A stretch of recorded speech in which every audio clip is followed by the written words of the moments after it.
Big Brother is watching you. And I'm not talking about surveillance capitalism or the big companies like Microsoft, Google, Amazon, who all have a ton of information about you, about OpenAI or Anthropic or any of those companies, or even the ubiquitous surveillance devices we all carry around us and voluntarily feed these days, with sometimes our innermost thoughts. But I'm talking about the Big Brother inside your head. Right? The one that got installed a long time ago by a mother, father, preacher, teacher, by anyone who brought you thoughts around shame and who you should be versus who you are.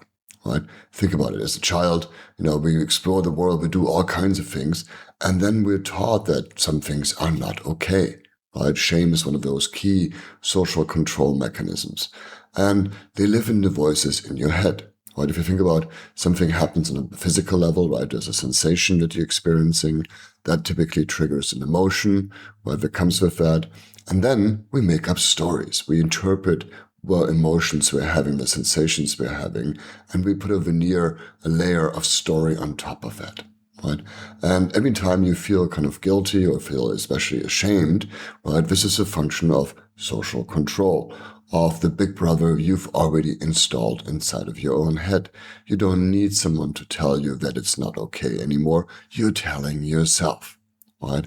And sometimes we hold ourselves back for really ridiculous reasons, and we hold ourselves back from things that we normally could totally do and be and live out in our lifetimes, but that for some reason we have decided to, not go there because of some previous programming. So when you find a Big Brother in your head, when you find moments of shame arise, moments of not feeling okay, when you're telling yourself a story that's, really not helping you, that story is trying to help you still, right? Those voices are actually not your enemy. They're your allies.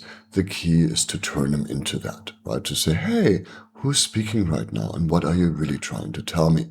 Right? So next time you have a negative thought in your head that's putting you down, that's making you feel bad, that's making you feel ashamed, that's making you feel guilty, next time you have that thought in your head to say, who's talking right now and where's this coming from? Right? Who's actually saying that?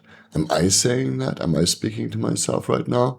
Or is this some old voice from mother, father, preacher, teacher that I've internalized for some reason and made my own or sound like my own? Right? So next time you put yourself down, ask who's behind that? Who's the Big Brother who's watching you and telling you who to be? Because in the end, every time you do engage with them, they become more and more of your friends and allies, helping you actually be more of who you really are. So go talk to your Big Brother.